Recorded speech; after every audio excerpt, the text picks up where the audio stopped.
സുഹൃത്തുക്കളെ, ഇതുപോലത്തെ റിങ് ഉണ്ടല്ലോ, സ്റ്റീലിൻ്റെ റിങ് ഒരിക്കലും കുട്ടികൾക്ക് വാങ്ങി കൊടുക്കുകയും ചെയ്യരുത്, കൈമേൽ ഇതേമാതിരി ഇടുകയും ചെയ്യരുത്. ഇന്നലെ ഇപ്പം എൻ്റെ മോന് സ്കൂളിലിട്ട് വന്നപ്പോൾ ഇത് ഞാൻ വാങ്ങി കൊടുത്തൊന്നുമില്ല, ഇത് എവിടെ നിന്ന് കിട്ടിയെന്ന് എനിക്കറിയില്ല.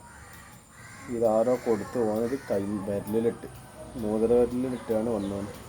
ഇത് കുടുങ്ങിയിട്ട് ഇവിടെ നന്നായിട്ട് വീങ്ങി നിൽക്കണം, ഒരു നിലക്ക് എടുക്കാൻ പറ്റാത്ത സാഹചര്യം. പിന്നെ നമുക്ക് അങ്ങനത്തെ ഒരു വർക്കും കാര്യങ്ങളൊക്കെ ആയതുകൊണ്ട് ഒരു ഭാഗത്തിന് രക്ഷപ്പെട്ട് കിട്ടി.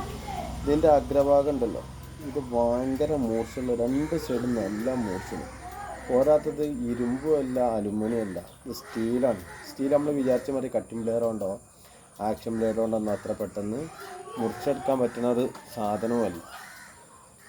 അപ്പം ഇതെന്താ ഇങ്ങനെ കുടുങ്ങി. ലാസ്റ്റ് എന്താ ചെയ്തത്, ഞാൻ ഇതിൻ്റെ കവറൊക്കെ കയറ്റി കഴിഞ്ഞില്ല. ലാസ്റ്റ് ഇത് ചെയ്തത് എന്താണെന്ന് വെച്ചാൽ, ഈ വീങ്ങി നിൽക്കണ വിരലിൻ്റെ അടിയിൽ കൂടെ ഒരു റിസ്ക് എടുത്ത് കയറ്റിയിട്ട് ഗ്രൈൻഡർ ഉണ്ടല്ലോ, ഇരുമ്പ് വെട്ടേനെ, അത് വെച്ചിട്ടാണ് ഇത് കട്ട് ചെയ്തെടുത്തത്. ഇതേമാതിരി വെച്ചതിന് ശേഷം ഈ ഈളിൻ്റെ മേലെ എന്താ ചെയ്ത് വേണ്ട, ഈ ഈളിൻ്റെ മേലെ ഇരുമ്പ് കട്ട് ചെയ്യുന്ന മെഷീൻ വെച്ചിട്ട് കട്ട് ചെയ്താണ് ഇത് എടുത്തത്. അത്രയും ഡേഞ്ചറാണ്, അത് എല്ലാവർക്കും കൊണ്ട് എടുക്കാനും കഴിയില്ല. ഇത് ഹോസ്പിറ്റലിൽ പോയാലും എടുക്കാൻ കഴിയില്ല, ഒന്നെങ്കിൽ ഫയർ ഫോഴ്സിന് വിളിക്കേണ്ടി വരും. അപ്പോൾ അങ്ങനത്തെ ഒരു സാഹചര്യമാണ്. അപ്പോൾ നല്ല ശ്രദ്ധിക്കുക, ഈ റിങ് കുടുങ്ങിക്കഴിഞ്ഞാൽ ഇത് സ്റ്റീലാണ്, വേറെ മെറ്റലിൻ്റെ മരില്ല, നല്ല ഹീറ്റാവും. ഇപ്പോൾ മെഷീൻ വെക്കണമെങ്കിൽ തന്നെ ഇതുമേൽ കറക്റ്റ് ഒന്ന് അങ്ങോട്ടോ ഇങ്ങോട്ടോ പേക്കാൻ പറ്റില്ല, കറക്റ്റ് അത് വീഡിയോ എടുക്കാൻ പറ്റാത്തൊരവസ്ഥയിലും ഒരു സിറ്റുവേഷനിലാണ് അപ്പോൾ നമ്മളെ മെൻറ്റാലിറ്റി ഉള്ളത്. കുട്ടിയാണ് കരഞ്ഞിട്ടും.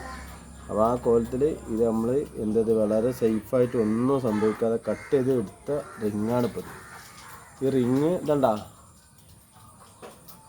എൻ്റെ ഇത് ഭയങ്കര മൂർച്ചയാണ് അല്ല, ഇതാണിപ്പോൾ കട്ട് ചെയ്ത് റിങ് അല്ല, ഭയങ്കര സ്ട്രോങ് ആണിത്. ഇവിടെ എന്നാ കൈയാട്ടിയ എന്തായി, ഇനി റിങ് ഇടാൻ പൂതിണ്ടാ വേണ്ട, ഇനി എനിക്ക് റിങ് ഇടാൻ പൂതില്ല, ഈ വിരലുമേലായിരുന്നു.